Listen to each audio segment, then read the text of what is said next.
Muy buenos días, vamos a meditar el Evangelio del martes 7 de julio del 2020, que es del libro de Mateo 9, desde el versículo 32 al 38. Vamos a iniciar haciendo una oración. En nombre del Padre, del Hijo y del Espíritu Santo. Amén. Buenos días, Santísima Trinidad. Gracias porque tenemos tan accesible la palabra. Gracias por este día, por la salud, por la alegría en nuestros corazones, en nuestras familias. Gracias también por las dificultades que nos hacen buscarte. Te ponemos en tus manos este momento, te rogamos que sea tu Espíritu Santo quien nos guíe en la oración, que podamos escuchar esas palabras que necesitamos para animarnos a ser también nosotros esas personas que hacen bien, hablan bien y que recogen la cosecha que Jesús vino a sembrar y que ustedes, Trinidad, han sembrado desde el momento en que nos hicieron. Gloria al Padre, al Hijo y al Espíritu Santo, como era en el principio, ahora y siempre, por los siglos de los siglos. Amén. Vamos a iniciar escuchando el Evangelio. Mientras los ciegos se iban, le presentaron a Jesús a un hombre mudo, poseído por un demonio. Jesús expulsó al demonio y el mudo comenzó a hablar. La gente decía maravillada: jamás se ha visto cosa igual en Israel. Pero los fariseos decían: este expulsa a los demonios con el poder del príncipe de los demonios.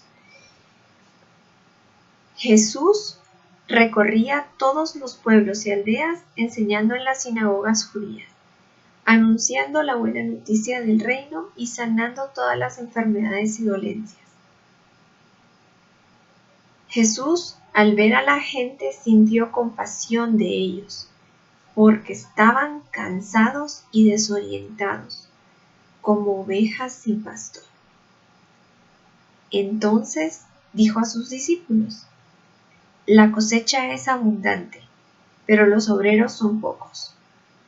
Rueguen por tanto al dueño de la cosecha que envíe obreros a recogerla. Palabra de Dios, te alabamos, Señor. Pues iniciando nuestra meditación,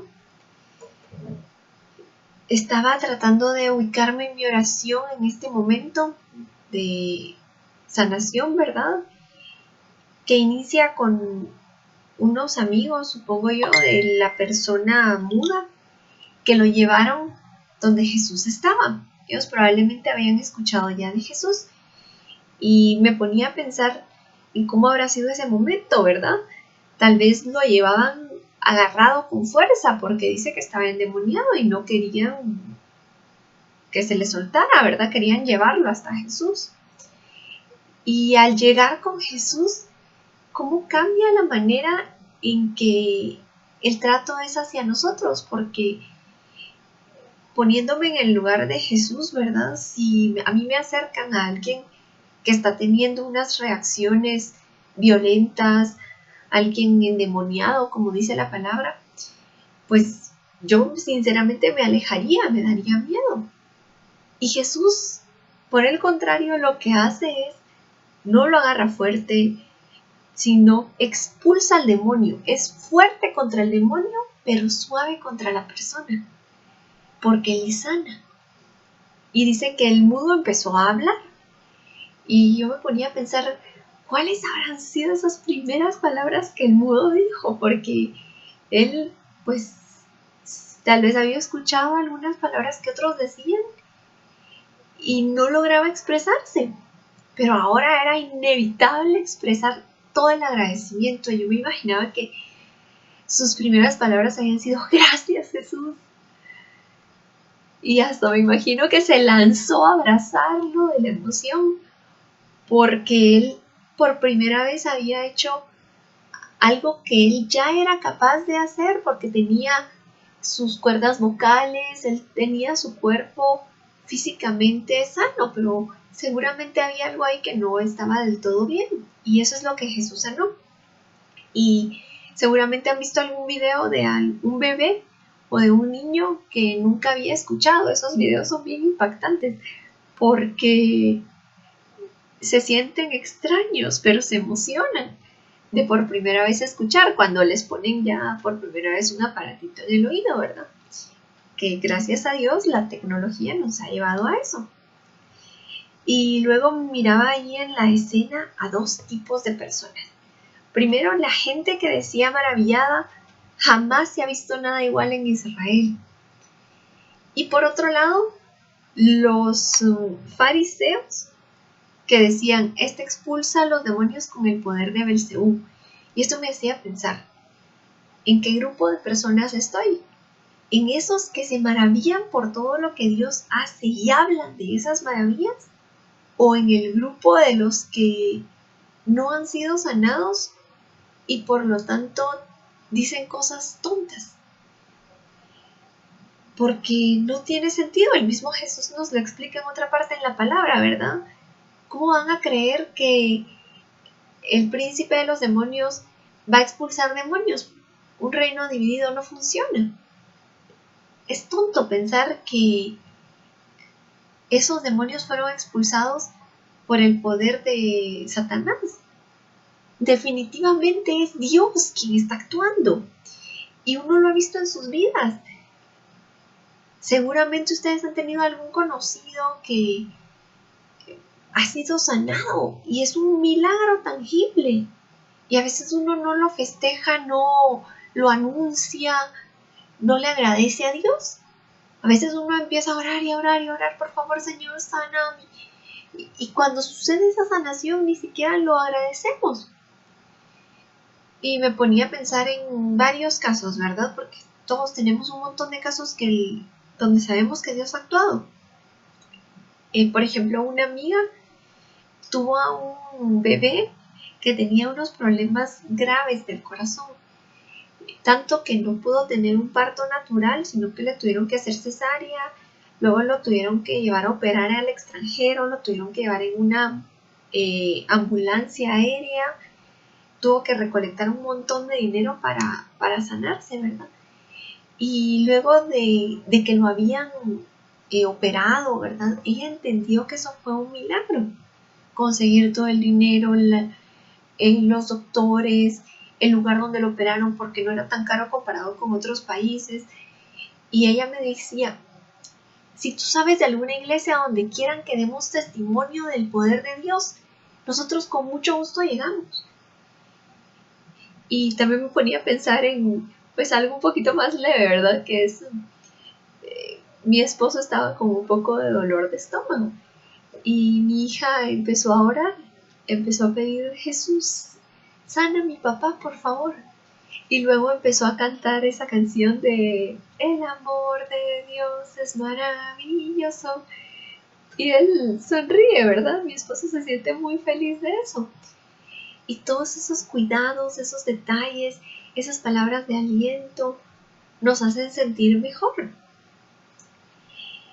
Entonces, obviamente nosotros queremos estar en ese grupo, ¿verdad? En esos que hablan cosas inteligentes, que hablan de las maravillas de Dios, que se dejan sorprender por cada detalle, incluso estar sano, ¿verdad? Estar sanos hoy es tan valioso.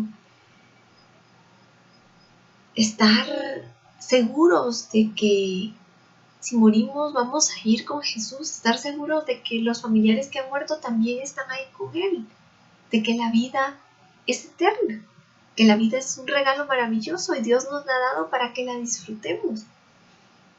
Y la podemos seguir disfrutando incluso después de la muerte.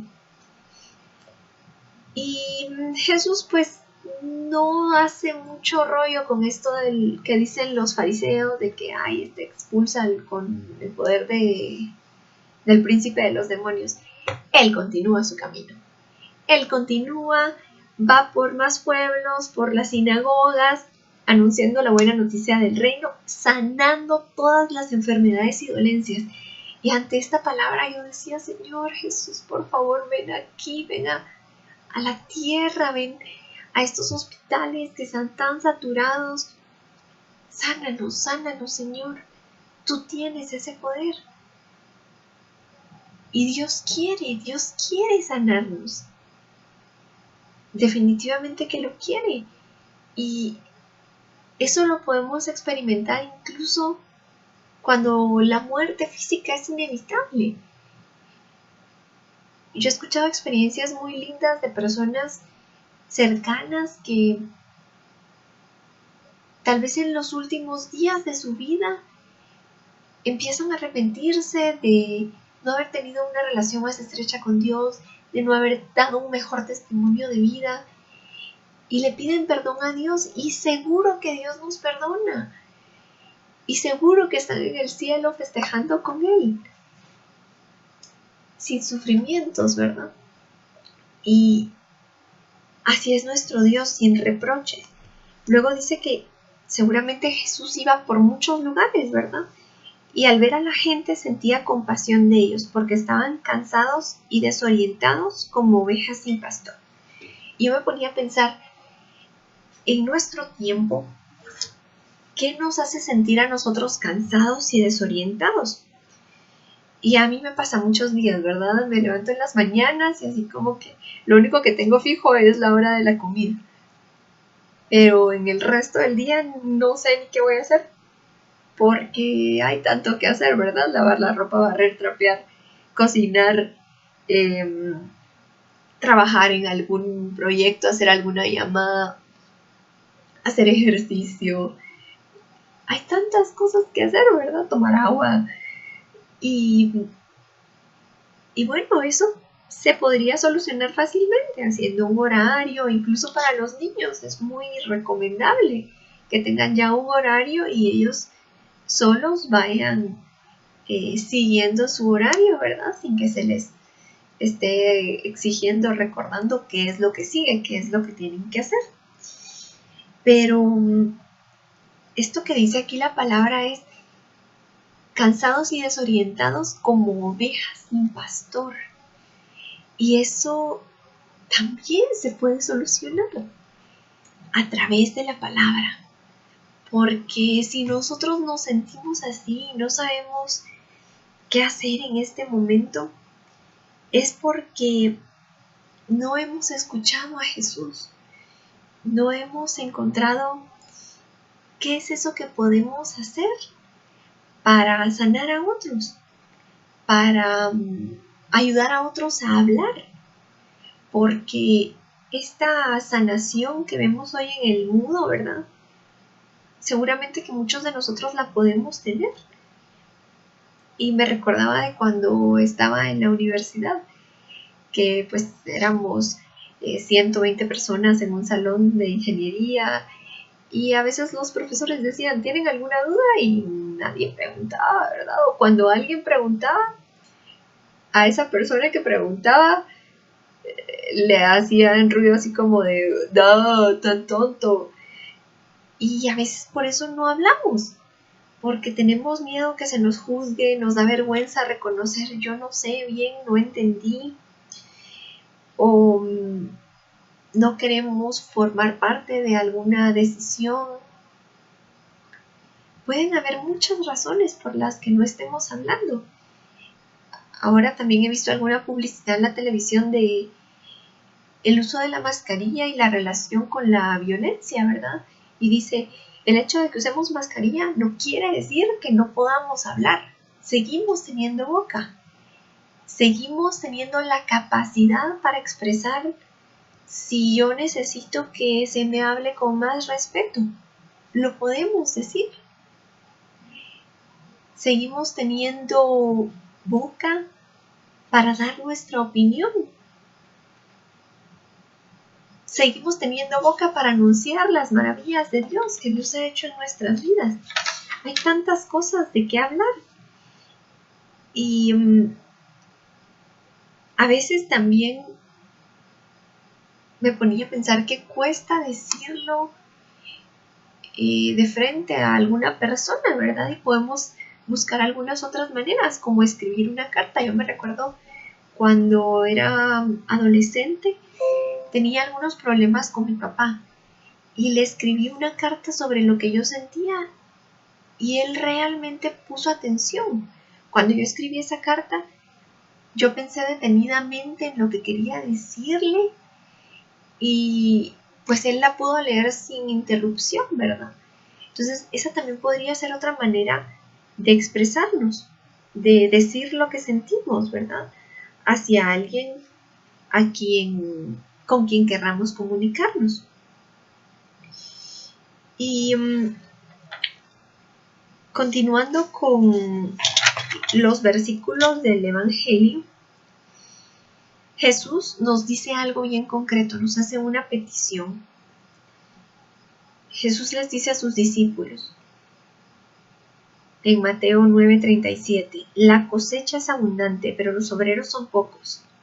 Rueguen por tanto al dueño de la cosecha que envíe obreros a recogerla. Y ahí me ponía a pensar, ¿cuál será esa cosecha a la que se refiere Jesús? Y yo entiendo que esa cosecha es algo que Dios ya sembró en cada uno de nosotros, que es la capacidad para ser santos, para ser imagen y semejanza suya, para expresarnos como Él se expresa, para hacer el bien como Él lo hacía, para hablar bien como Él lo hacía, para sanar en los ambientes donde tengamos que sanar. Y hoy nos pide en concreto que roguemos para que hayan más personas así. Podemos iniciar por nosotros para pedirle, Señor, que yo sea un obrero capaz de recoger esa cosecha. Y es que hay muchas cosas que nosotros podemos hacer, por ejemplo, para sanar ese enmudecimiento de nuestro mundo, ¿verdad? O de las personas que están cerca de nosotros. Por ejemplo, cuando tenemos algún conocido que está teniendo alguna dificultad y nos ha comentado algo, preguntarle, ¿verdad? Mira, mamá, ¿cómo seguiste de aquel dolor que me contaste hace un mes que tenías? Y de repente hay algo que ella nos dice que no nos había dicho antes, ¿verdad? Porque tal vez pensaba que no nos importaba su dolencia. Y tal vez ella nos dice, pues no me siento bien, no tengo dinero, ¿me podrías ayudar para comprar mis medicinas?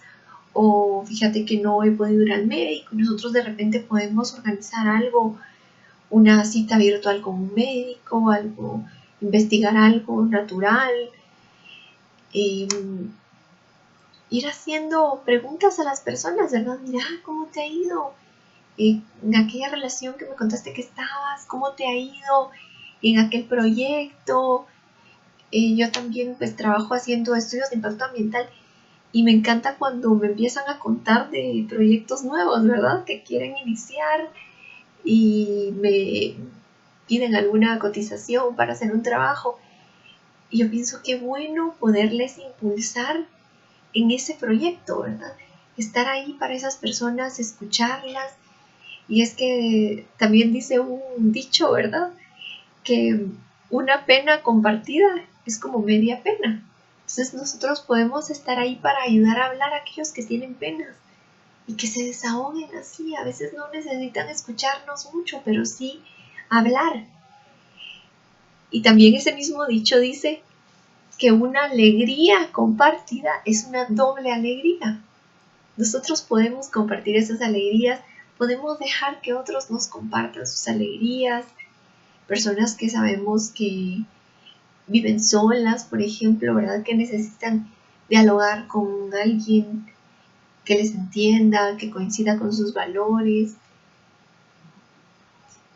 Hoy, en concreto, propongo una sola actividad y es que atendamos esta petición de Jesús.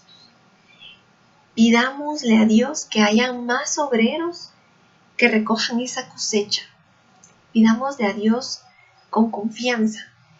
Señor, iniciando por mí, que yo sea de esos obreros que ayudan a otros a descubrir que están sanos, a descubrir que son capaces, a saber que sus vidas son valiosas. Señor, que yo sea un obrero que ayude a otros a hablar y que hayan otros obreros porque los necesitamos. ¿Cuántas personas hay en el mundo? Billones de personas. Las necesitamos. La semilla ya está sembrada, Jesús la puso ahí. Así que confiemos en que Él va a atender nuestra petición y roguémosle con fe. Jesús, en ti confío. Trinidad, en ti confío. Por favor, danos más obreros para recoger esa cosecha. Amén.